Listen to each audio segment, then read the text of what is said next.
Pagpasok sa compound na ito, aakalain mong isang karnabal ang iyong napuntahan.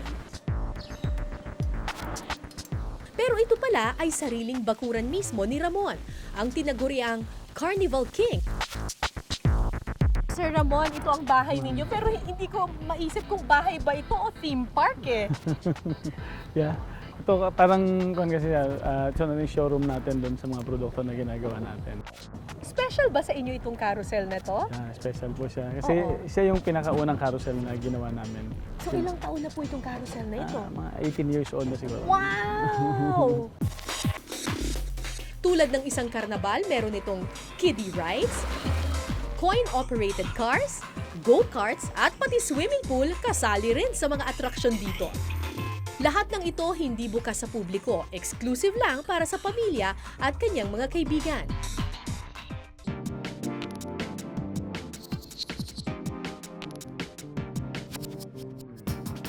Apat na ektarya ang buong lupain.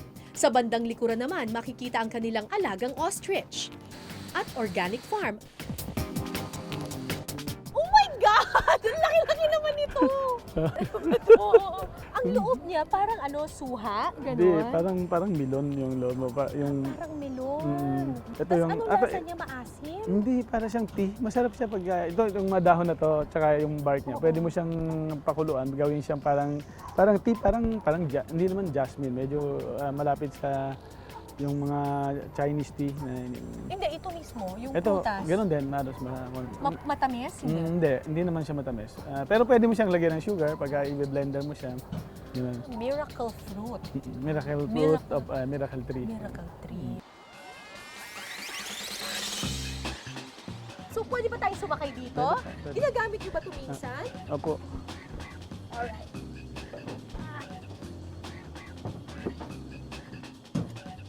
So, ang convenient pala nito, kapag pumunta ka sa bahay mo, lilibutin mo, punta ka sa garden, sakay ka na lang ng tren.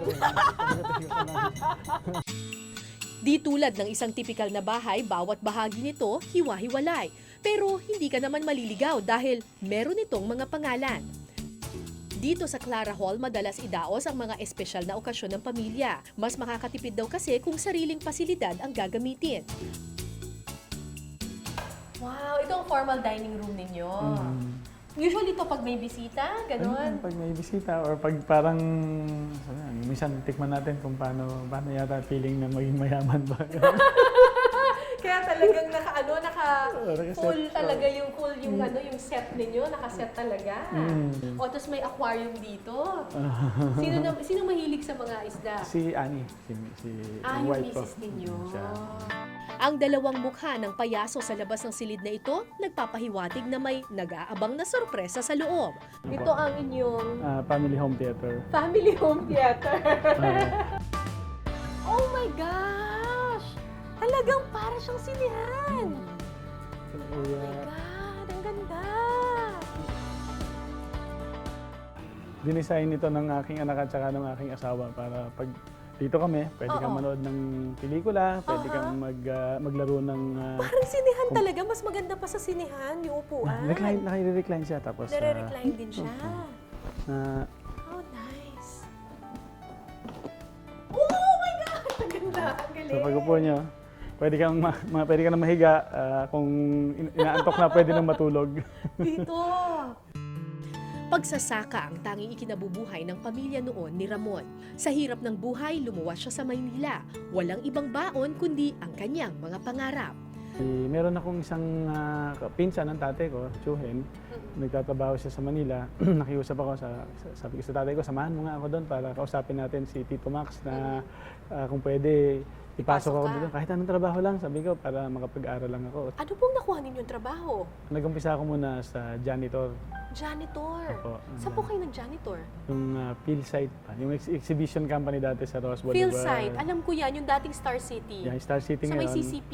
Yeah, CCP complex. As in, anong ginagawa ninyo? Lahat ng naglilinis ng mga opisina, hanggang sa paglilinis ng toilet, hanggang sa pagpupunas ng mga mesa doon sa loob ng opisina. Okay lang sa inyo yun na mag-janitor kayo. Opo, kasi parang hindi ka kayang pag-aralin. So, ang gagawin mo, maghahanap ka ng trabaho. Kaya sabi ko, itong habang nagpupunas ka ba ng mesa, parang sabihin mo, tumutulo-tulo pa yung luha mo na balang araw. Siguro, ako naman ang maupo dito pag nakatapos ako ng pag-aaral.